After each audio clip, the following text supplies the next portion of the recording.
Joining us on POTUS is the Secretary of Interior, Ryan Zinke, who, among other things, is a fifth-generation Montanan. He's also a book author by a book was American Commander, which you and I had talked about. It was a while back, but has been here and has been pretty much in place since the beginning of the administration, right? And 500 days goes by like a flash. It does, indeed. And you look back, it's been an amazing experience. The boss is delightful to work for. He does not micromanage, but in his background, he's a builder. He's a New York business guy. He follows the numbers. And what he says, he does. How often do you communicate? Often. And if he has a question, believe me, he calls.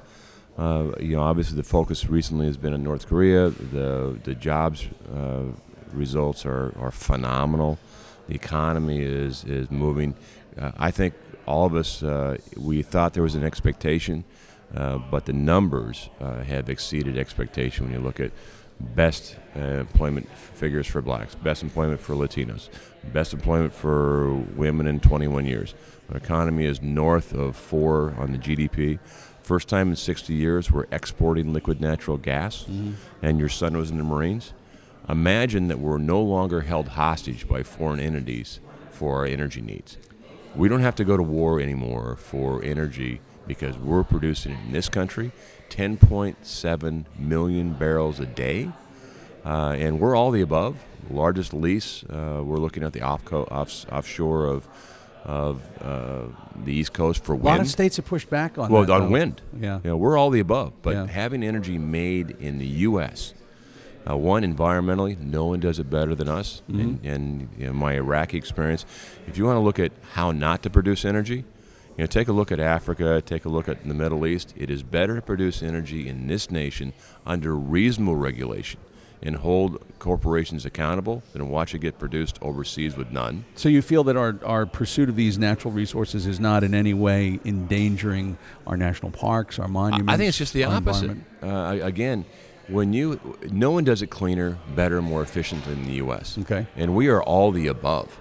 But if environmentally, if we live in a global world, which we do, it is better to produce energy here under reasonable regulation than watch it get produced overseas with none. With the economy burgeoning, as you described, that means a lot more people are saying, hey, I can go on the road trip now, and they're going to go to the national parks. And the people want to know, are the national parks ready for me? Are we going to, because there have been some, remember there was actually some talk about increasing the admission fees, and that's happened in a few places. What's the infrastructure like in our parks? Our park system, which is America's best idea, and by far we have the best park system in the world, but we're also $11.7 billion behind in infrastructure, maintenance, repair, and it wasn't just the previous administration. This has been a long time coming.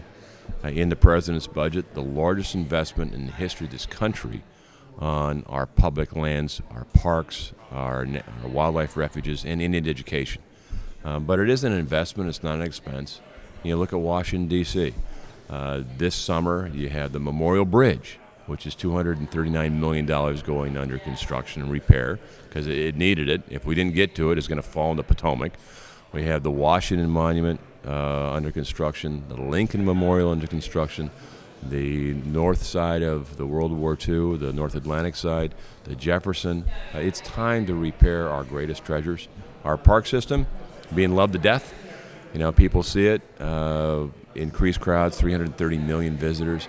But it's time to, and I would say the parks is a red, white, and blue issue. It's not a Republican or a Democrat or independent. Our public lands and our parks is an American issue, and America needs to step up on it in the president's budget. He's a builder.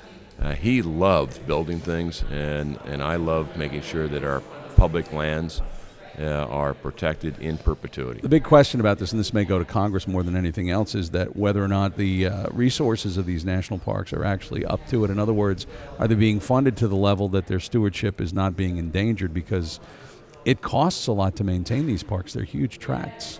Well, I think if we get a steady stream of revenue and to address the $11.7 billion in backlog, I think we're on a great path.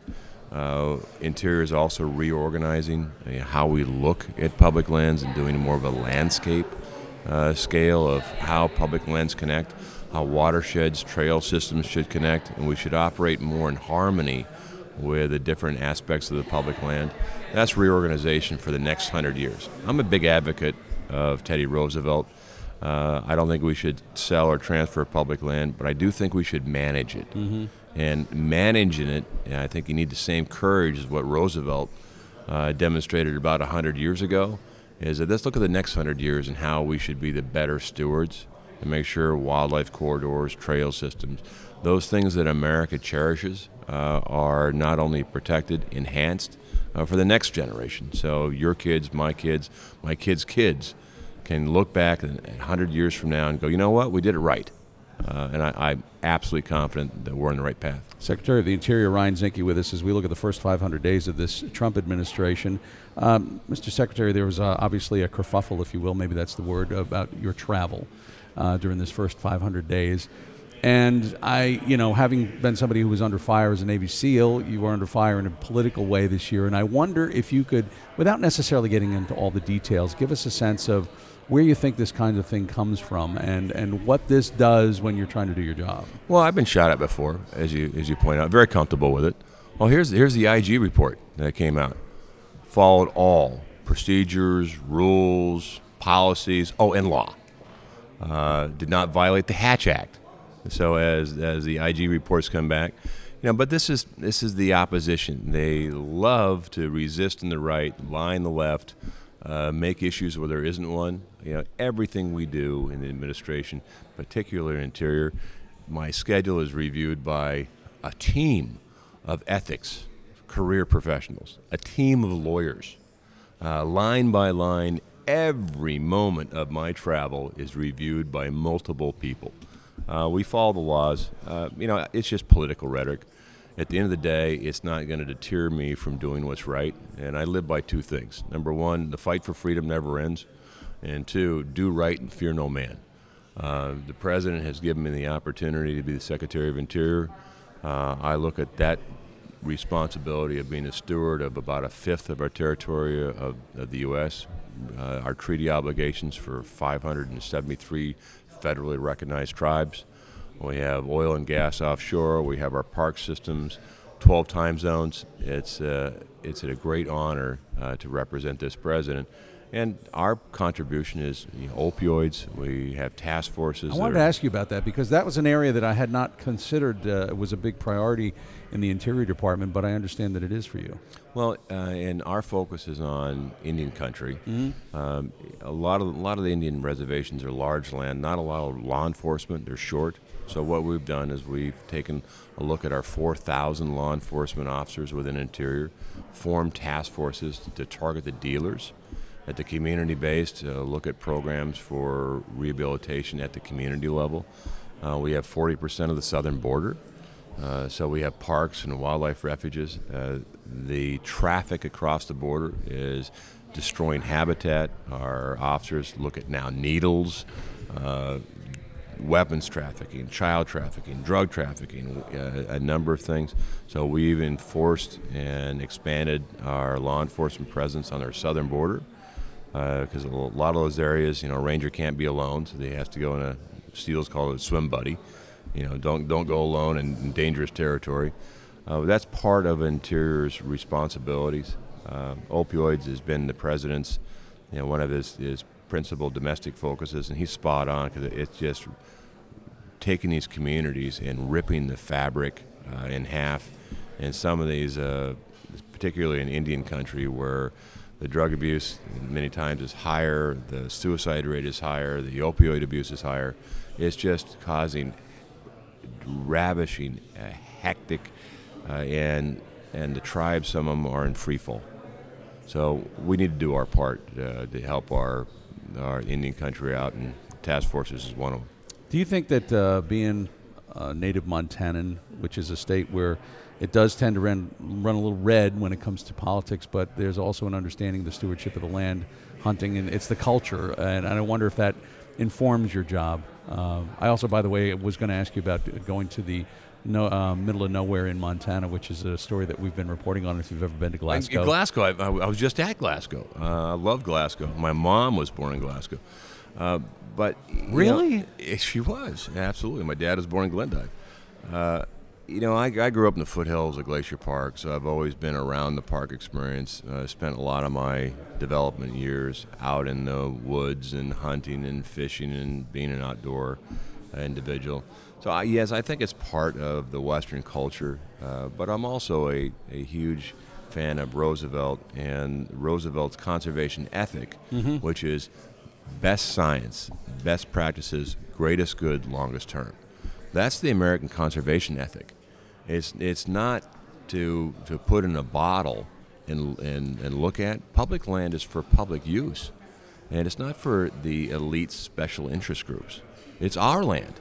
And so, what I focus on is making sure we don't close roads, the trails are available. A lot of America works really hard during the week, and they should have the opportunity in the weekend to go out and enjoy their public lands. And that means making sure the trail system's open. That means the watersheds are good. Hunting and fishing. A lot of people like to take their kids out to hunt and fish, and you should too, and have that opportunity. And I know our times are short, but you get out there a lot too, right? I mean, you made an extensive tour of this country. I have been to almost every state, and this is where a military background I think is helpful. It's the front lines. That's where the truth lies, and I think our front lines, that means the Rangers out there, they need to be heard. And I think our front lines are too short. I think we're too heavy in the bureaucracy and the headquarters, and I think we're too short in the front line. So I spent a lot of time in the front line saying, how can we streamline your decisions? How can we put more authority? One size doesn't fit anybody. And sometimes you got to have a little more flexibility on the front line so superintendents and our frontline managers can make the decisions.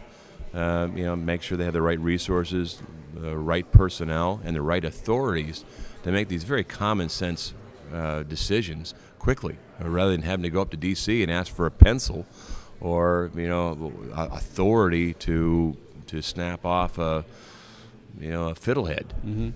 Fiddleheads. Right. Fiddleheads in Maine, very big thing. I know. Well, they are really big, but I once had someone tell me, well, cows won't eat them. So I know fiddleheads. But people love them, and they can. Are you kidding me? This time of year, they go out they find their little honey pot areas where they can find them, and they go out and sell them to stores, and they make a ton of money. It's like the other thing up there was the Elvers. What they made a ton of money this year because Elvers were selling for like $2,300 a pound. It's an eel that you can sell. Japanese food markets buy them all the time. Freshwater eel. It's amazing. Part of America's staple. It used to be. Exactly. Anyway, we could go on forever, but we can't because you're a busy man. The Secretary of the Interior, Ryan Zinke, thank you for joining us on POTUS today. Always a great time meeting with you. And Semper Fi to your son. I will do that. And don't forget, you can catch him on Twitter at Secretary Zinke, Zinke.